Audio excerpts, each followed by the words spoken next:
Estamos analisando a Lei de Introdução às Normas do Direito Brasileiro, agora no artigo 18. Passamos a leitura do artigo e, em seguida, os comentários. Artigo 18.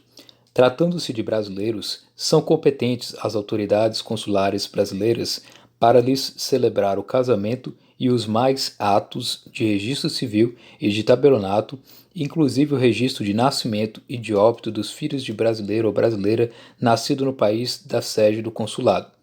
Parágrafo 1º.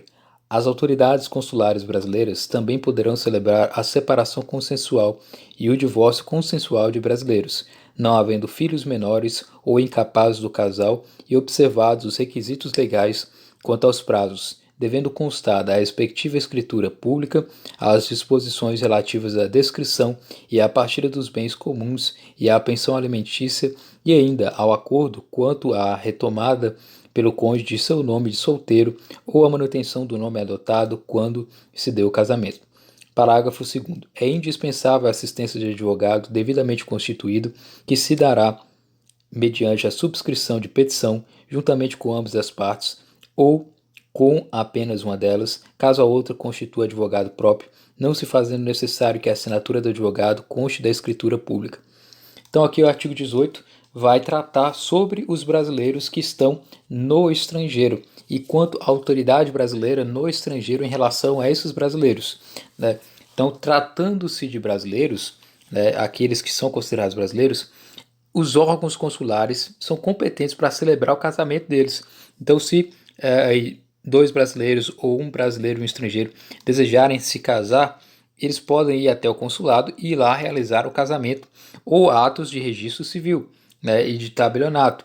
Inclusive aqui o registro de nascimento e de óbito dos filhos brasileiro ou brasileira nascido no país da sede do consulado. Então, são as hipóteses aqui dos direitos pessoais do brasileiro em relação ao consulado, né? O brasileiro pode se casar estando no estrangeiro nesse consulado, perante essa autoridade, ou ainda pode registrar seus filhos estando no estrangeiro, registrar no consulado e exercer essas atividades aí de registro junto a esse órgão do Brasil situado no país estrangeiro. Parágrafo 1º trata quanto à separação e quanto ao divórcio, né? As autoridades consulares brasileiras também poderão celebrar separação consensual e divórcio consensual de brasileiros, ou seja, separação consensual e divórcio consensual, e não contencioso. O divórcio consensual, separação consensual, é quando as duas partes estão de acordo para a realização dessa separação ou desse divórcio, né?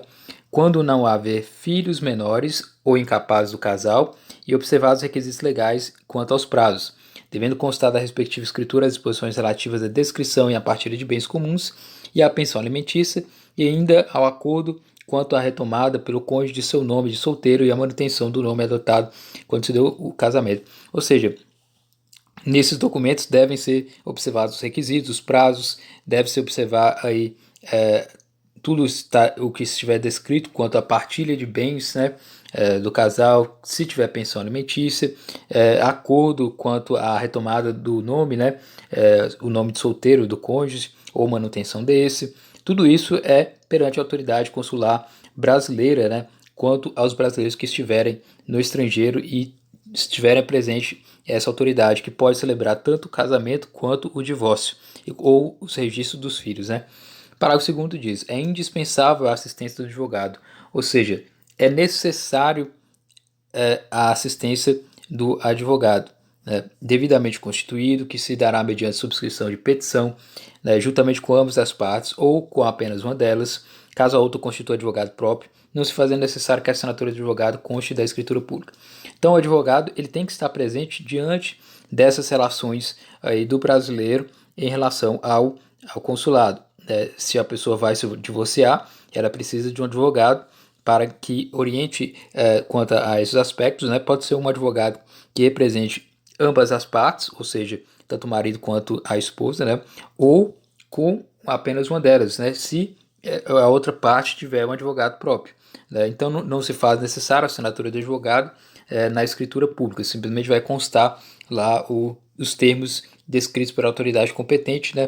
Mas, enfim, o que se coloca aqui é que o advogado ele precisa estar à disposição e ter a sua atuação nesses casos para que não ocorra nenhum tipo de erro jurídico, etc. Né? Se faz necessário essa atuação jurídica. Né? Então, o artigo 18 trata então dessas atividades das autoridades consulares que podem celebrar casamento, realizar registros, né, inclusive de nascimento, de óbito dos filhos de brasileiros, né, nascidos naquele consulado. Né. Ainda essa autoridade consular pode celebrar separação consensual ou divórcio consensual quando não houver filhos menores ou incapaz do casal e observando os requisitos legais, né? Além disso, né, é indispensável a presença do advogado para a realização desses atos descritos aqui no artigo. Então, esse é o artigo 18 da Lei de Introdução às Normas do Direito Brasileiro.